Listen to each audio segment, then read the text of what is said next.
Kan? Halo. Bisa Bu, tapi Bisa, lebih Bu. pelan-pelan ya Bu. Oke, baik, pelan-pelan. Masih.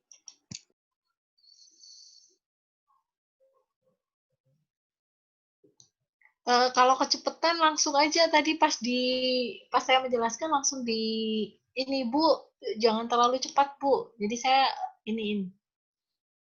Jangan diem aja.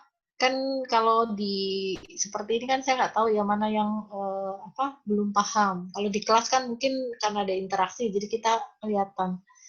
Kalau di sini langsung di-cut aja Ibu, mohon maaf, bisa diulang. Oke, saya ulang lagi. Mungkin di-review lagi ya step-stepnya.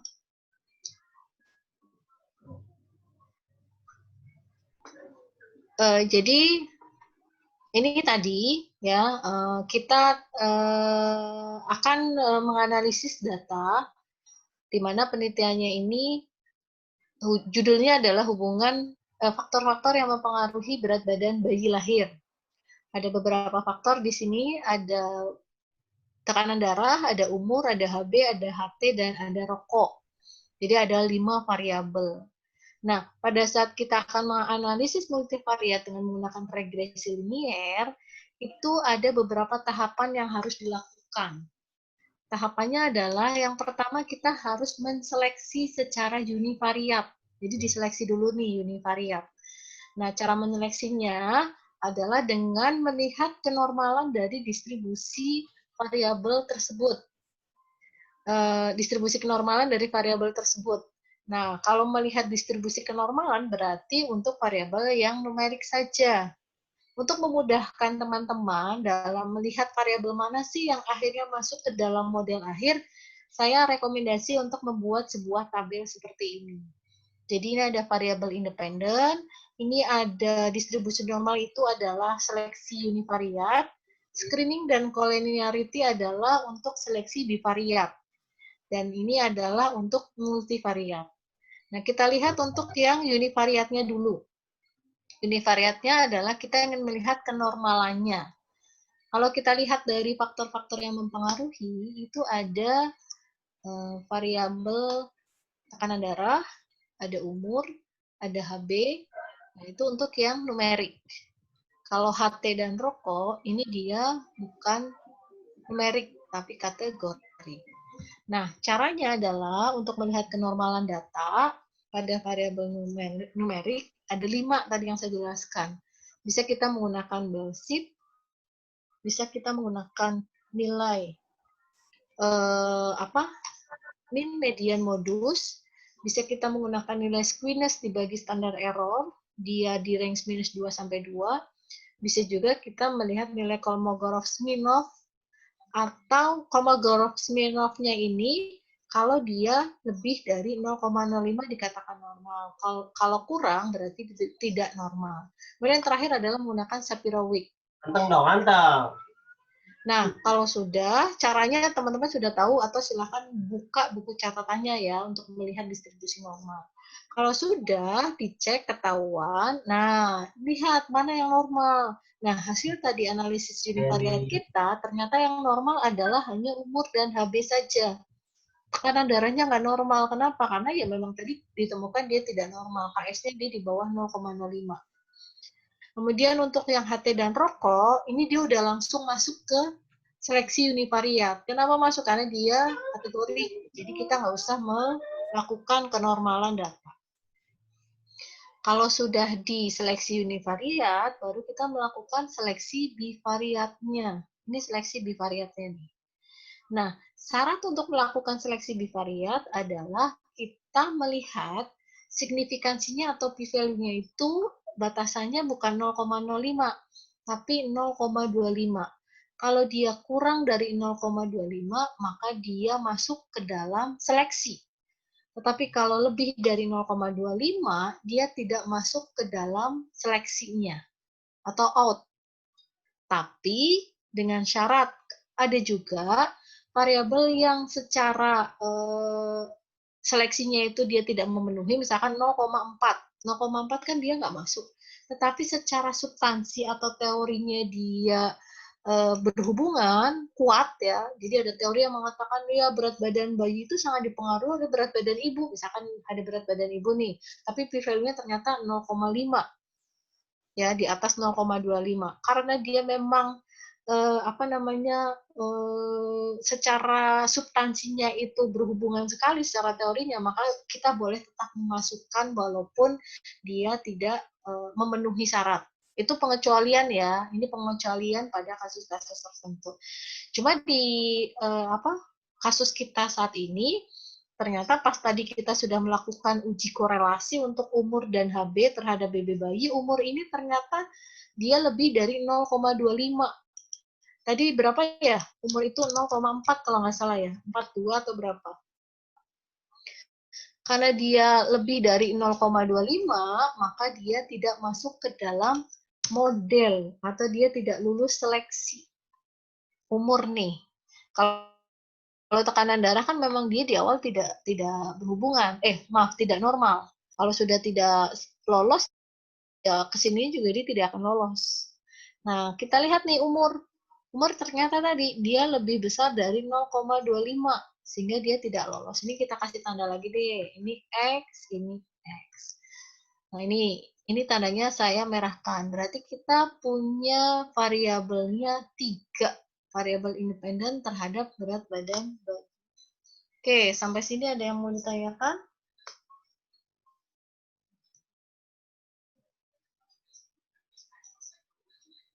Ibu kan kalau dilihat hasil analisis bivariatnya kan dia maunya p-value-nya kurang dari 0,25.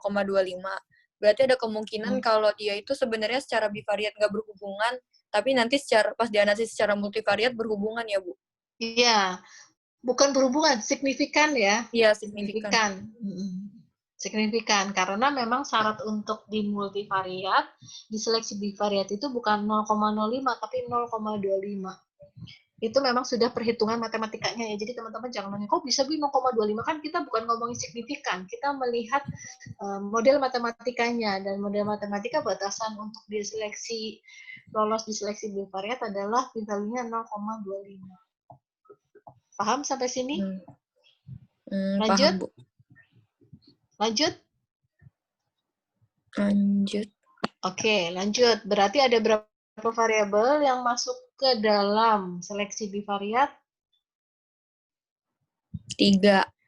Oke, ada 3. Ini seleksi bivariat itu ada 2 nih. Ada screening, ada deteksi kolinearitas. Nah, cuma kalau deteksi kolinearitas itu dilakukan kalau ada variabel numeriknya itu banyak, lebih dari 1. Karena kolinearitas itu melihat hubungan antara variabel independen yang sifatnya numerik. Nah, di sini kita lihat yang independennya numerik itu hanya HB. Makanya dia tidak ada temennya. Jadi kolinearitas itu apakah ada crash antara variabel independen yang numerik? Ada crash nggak? Ada irisan nggak? Nah, karena di sini numeriknya hanya ada HB, ya kita nggak perlu melakukan kolinearitas. Tapi kalau ternyata nih, tadi seleksi di awal ini tekanan darah ini masuk, umur ini masuk, di seleksi bivariat ya, screening. Nah, kita perlu nih melakukan kolinearitas. Kenapa? Karena numeriknya lebih dari 1. Ada HB, ada umur, ada tekanan darah. Karena numeriknya hanya HB saja, maka kita tidak perlu melakukan deteksi kolinearitas. Sehingga kita langsung lanjut ke mana? Kita checklist ya. Kita langsung lanjut ke analisis multivariat. Nah, di multivariat kita masukkan ke dalam model. Berarti ini masuk ke seleksi semua nih. 1, 2, 3. Oke, kalau sudah, sekarang kita ke regresi linier. Berarti ada berapa variabel? Ada 3 ya. Ada HB, ada hipertensi, kemudian ada rokok. Nah, kalau sudah, kita masukkan ke dalam regresi linier. Caranya adalah, sudah semua ini?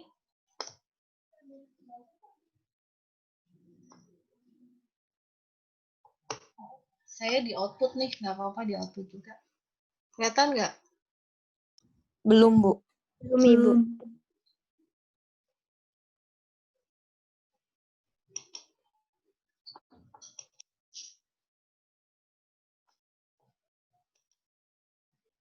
Caranya sama dengan regresi linear sederhana kemarin ya. Analyze, kemudian nanti ada regression, ada linear.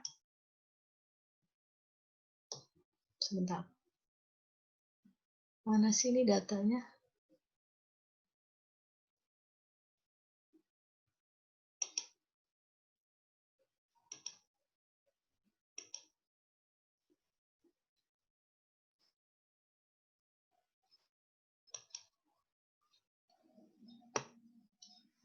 Sudah? Muncul nggak? Udah, Bu. Sudah, Bu. Apa? Output ya? Iya, Bu. Iya. Salah nih, saya ngesernya bukan output. Sebentar.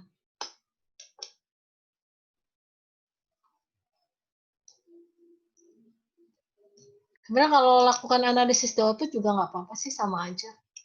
Muncul juga dia. Oke, caranya adalah sudah analyze, regression, kemudian ada linear.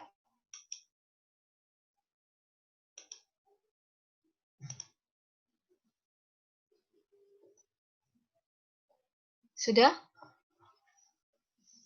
Sudah, Bu. Nah, dependennya masukin. Dependennya kan tadi berat badan bayi kan? Berat badan bayi dimasukin. Independennya tadi apa saja? HB ya? HB, HB, HT, kemudian rokok. hipertensi, dan rokok. Ini kan? Kok iya, Bu. Sudah? Kalau sudah, kita okekan.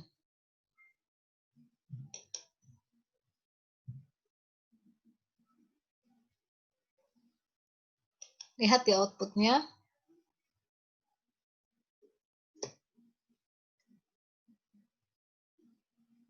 Bu, maaf, ketinggalan tadi apa ya, Bu? Analyze. Sudah analyze? Sudah. Ada regression, Ya, linear. ya. Kalau sudah, dependennya masukin berat badan bayi lahir. Ya. Independennya HB ibu, hipertensi, dan rokok. Sudah kelihatan outputnya ini? Sudah, Bu. Sudah, Bu. Oke, nah ini kita lihat ada beberapa tabel. Tabel yang pertama adalah variable enter atau remove. Ini merupakan tabel yang menjelaskan bahwa variabel independennya itu apa saja. Di situ ada riwayat rokok, HB ibu, dan riwayat hipertensi. Jadi ada 3 variabel independen terhadap berat badan bayi. Ya, ini tabel yang pertama menjelaskan itu. Kemudian tabel yang kedua adalah menjelaskan R-square-nya. Masih ingat nggak dengan R-square? Nah, jadi berapa persen sih faktor tersebut bisa memperhitungkan berat badan bayi. Nah, ini R-square-nya dikali 100 ya.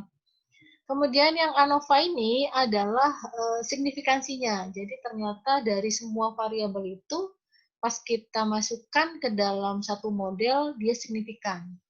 Ya, ini linearitasnya adalah 0,06. Nah, kemudian yang terakhir ini adalah persamaannya.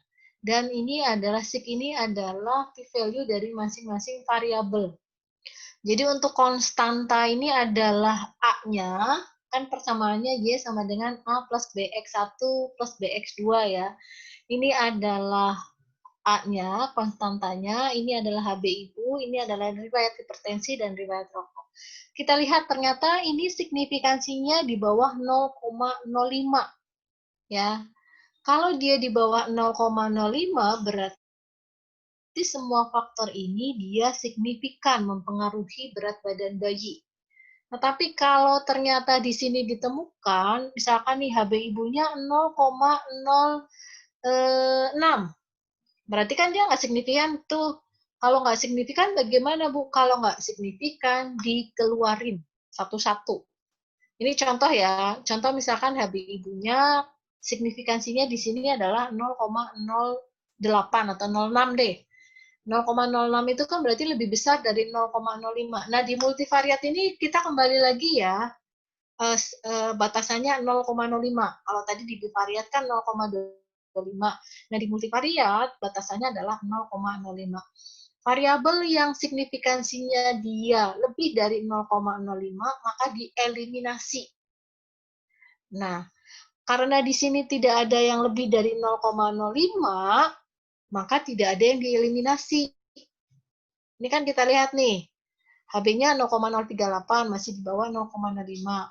Hipertensinya 0,003, itu juga masih. Riwayat rokok juga 0,00, berarti dia signifikan. 3 variabel ini ternyata signifikan mempengaruhi berat badan bayi. Tetapi kalau teman-teman nanti menemukan dia ada variabel yang signifikansinya lebih dari 0,05, maka dieliminasi. Dan cara mengeliminasinya jangan bareng-bareng. Ambil yang dieliminasi adalah ambil p-value-nya yang terbesar. Contohnya, misalkan HB ibu, riwayat hipertensi, dan rokok ini paling gede yang ini HB ibu, dia 0,38. Yang ini 0,3. Yang ini 0,2. Nah, yang dikeluarkan adalah yang terbesar dulu, dan jangan bareng-bareng dikeluarin. Kenapa? Karena satu variabel saja kita eliminasi, itu langsung mempengaruhi signifikansinya secara signifikan. Jadi bedanya itu bisa sangat berbeda sekali. Satu variabel dikeluarkan. Sehingga cara eliminasinya tidak boleh bersamaan, tetapi harus satu-satu dimulai dari variabel yang signifikansinya terbesar. Nah, cuma karena kasus ini adalah dia semuanya signifikan, berarti kita tidak ada yang dieliminasi. Jadi, faktor-faktor yang mempengaruhi berat badan bayi adalah ini nih, HB ibu, riwayat hipertensi, dan riwayat merokok. Kalau teman-teman pengen tahu mana sih faktor yang paling mempengaruhi atau variabel yang paling mempengaruhinya, teman-teman bisa melihat dari nilai betanya. Betanya ini. Betanya yang paling besar adalah variabel yang paling mempengaruhi. Ini kalau kita lihat nih, betanya adalah paling gede ini nih, HB ibu. 0,193. Bu, ini minus Bu. 0,3. Ya, ini 0,3 tapi kan minus, masih lebih besaran ini. Berarti dari variabel 3 variabel independen yang mempengaruhi berat badan bayi adalah ini. Ada HB ibu. Oke, sampai sini ada yang mau ditanyakan? Sudah mulai paham? Ibu tadi maksudnya yang konstan itu apa, Bu? Konstan. Ini nih ininya, intercept-nya. Oke, ini baru selesai nih. Intercept-nya kan, nah kita baru masukin ke dalam rumus persamaannya. Masih ingat nggak persamaan Y sama dengan A plus BX 1 plus BX 2? Masih ingat kan?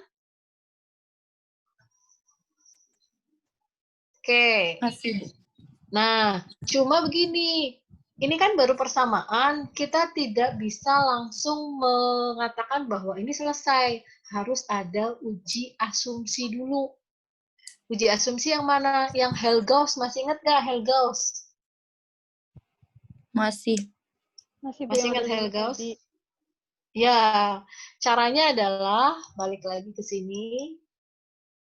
Oke, saya share dulu.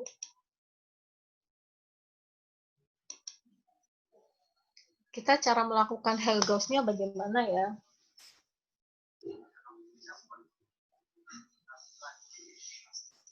Sebentar.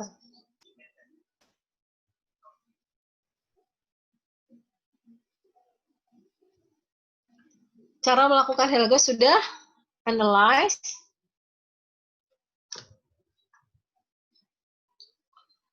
Lagi ke yang tadi regresi linier sudah. Ini masih sama ya. Masukin lagi dependennya. Kalau sudah dimasukin, sudah biarkan saja.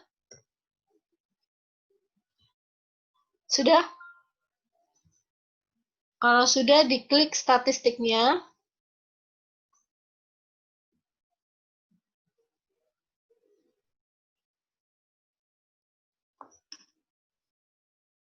Sudah?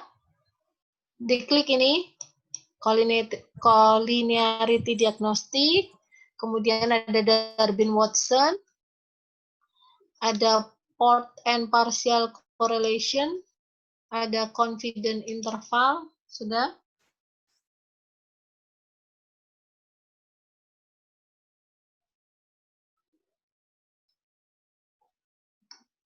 Ibu tadi analyze dulu ya. Tinggal lagi, Bu. Analyze, regression, masukkan lagi tadi, masih ada kan? Pilih linear.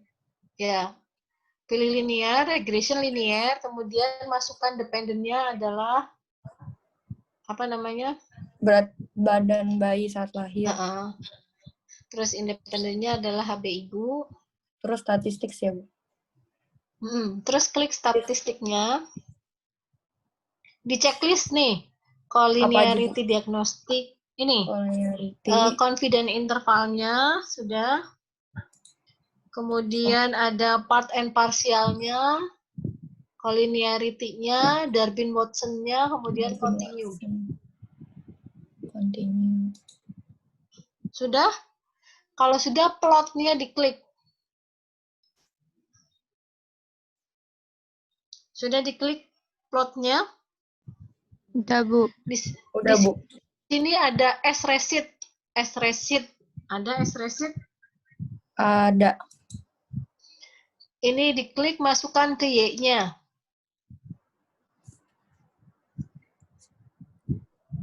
Sudah? Udah, Bu. Kemudian ada Z-pred nih, yang nomor 2. Z-pred-nya masukkan ke X-nya. Histogramnya diklik. Sama normal probability-nya. Continue. Sudah? Oke.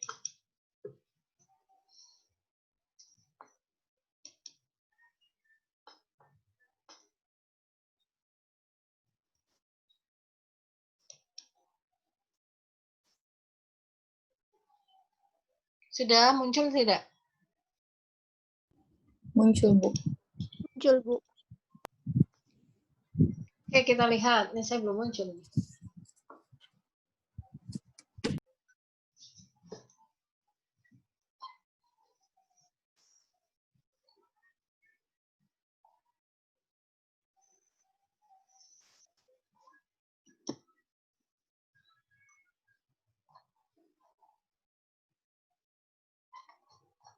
Kita naik ke atas. Sudah kelihatan belum?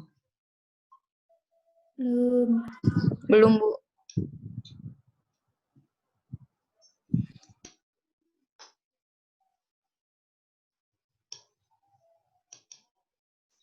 Oke. Tadi, nah ini sekarang kita akan ngomongin asumsi. Asumsi itu kan berarti ini ya, apa namanya, ada 5 tadi kan, ada Helgos homoskedasity. Nah ini homoskedasity ini kita lihat dari plot. Ini kelihatan plotnya nggak? Kelihatan, Bu. Nah, pada saat distribusinya plot antara atas dengan bawah rata, itu berarti homoskedasity-nya terpenuhi. Ini kita tarik dari sumbu 0 nih. Sumbu 0 ini sumbu 0, tarik ke samping. Nah, kalau ditarik ke samping ini, sebaran atas sama bawahnya itu rata, berarti asumsi homoskedasity-nya terpenuhi. Ini kalau kita tarik dia sama nih. Ini ya, kalau kita bikin tarik garis ke sini, ini dia akan sama antara yang di bawah dengan yang di atas. Ini asumsi yang pertama berarti terpenuhi. Ya. Kemudian asumsi yang berikutnya adalah eksistensi. Eksistensi itu kita melihat dari nilai mean residu. Mean residu itu teman-teman bisa lihat di tabel residual statistik. Residual statistik ini kelihatan ada. Nah, kemudian di sini ada residual, kemudian di sini ada mean. Kalau dia di sininya adalah 00, nol ya, berarti asumsi eksistensinya terpenuhi. Sudah? Halo? Ya, Bu. Oke. Udah, Bu. Hell goes, berarti homoskedasity-nya terpenuhi, eksistensinya terpenuhi. Yang berikutnya adalah independensi. Independensi itu dilihat dari Darwin-Watson. Darwin-Watson ya. Darwin-Watson, teman-teman bisa lihat di model summary. Model summary adalah ini nih. Di sini ada Darwin-Watson. Darwin-Watson itu terpenuhi asumsinya kalau dia nilainya minus 2 sampai 2. Kita lihat, dia adalah 0,544. Berarti dia terpenuhi atau tidak terpenuhi? Terpenuhi, Bu. Terpenuhi. Berarti homoskedasity-nya terpenuhi, eksistensinya terpenuhi, linearitasnya terpenuhi, dan independensinya terpenuhi. Linearitasnya tadi apa sih? Hell-Gauss. Independensinya terpenuhi, nah sekarang baru ke linearitas. Maaf. Jadi homoskedasity-nya udah, eksistensinya udah, independensinya tadi dari Darwin-Watson, kemudian L-nya linearitas. Linearitas teman-teman melihat di tabel yang berikutnya, tabel ANOVA. Kalau dia signifikansinya 0,00 di bawah 0,5, 0,05, maka dia linear. Nah, kita lihat di sini. Signifikansi dari ANOVA adalah 0,00 atau di bawah 0,5. Berarti dia asumsi untuk linearitasnya terpenuhi. Yang terakhir adalah Gauss. Gauss itu kurvanya kan normal enggak? Ini udah kelihatan nih kurvanya. Enggak menceng kanan, enggak menceng kiri, nih pas di nolnya. Kurvanya dia normal. Gauss-nya berarti terpenuhi. Oke, berarti asumsinya untuk regresi linear ganda persamaan tadi adalah terpenuhi nih Hell-Gauss-nya dari mulai homoskedasity, eksistensi, independensi, linearitas, dan Gauss-nya. Kalau terpenuhi berarti persamaannya boleh digunakan. Berarti regresi linear gandanya boleh dipercaya atau boleh digunakan. Nah, kesimpulannya adalah dari 3 faktor yang mempengaruhi, tadi ada HB, ada hipertensi, kemudian ada apa lagi? Rokok. Ternyata faktor yang mempengaruhinya adalah apa? Yang paling mempengaruhi adalah HB. Nah, kalau kita lihat persamaannya, nah, balik lagi ke persamaannya. Jadi kesimpulannya, dari faktor-faktor yang mempengaruhi adalah ada HB, kemudian hipertensi, dan rokok. Dari ketiga faktor tersebut, yang paling mempengaruhinya adalah HB. Persamaannya adalah, ini loh, yang tadi persamaan ini. Masih ingat nggak persamaannya? Y sama dengan A ditambah B1 X1 ditambah B2 X2. Berarti berat badan bayi sama dengan, ingat nggak? Ini persamaan ini. Masih, Bu. A-nya berapa? Coba lihat. 2383. 238. Berapa? 2383. Yaudah deh. 2383,071. 2383 ya? Ya. 071. Ditambah atau minus? Tambah, Bu. Tambah berapa? 31,750. Apa ini? Berat badan? HB. Oh, HB. HB. Oke. Minus Minus berapa? 118,80.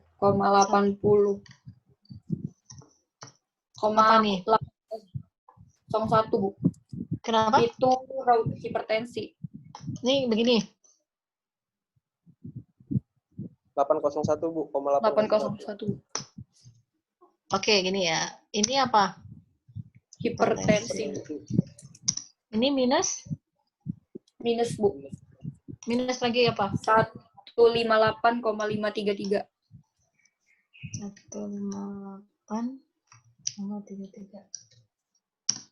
Rokok. Rokok. Nah, udah 533, persamaan. Bu. Oke, gimana? 158,533. Oke, salah. 53 ya. Kita pakai satu aja deh, ini juga. Udah, persamaannya ini. Jadi, persamaannya, kesimpulannya ya, kalau hipertensi, hipotesisnya bagaimana, Bu? Hipotesisnya ada, apa namanya, hubungan antara H0-nya berarti tidak ada hubungan antara variabel berat badan bayi, variabel HB, hipertensi, rokok terhadap berat badan bayi. Itu H0-nya.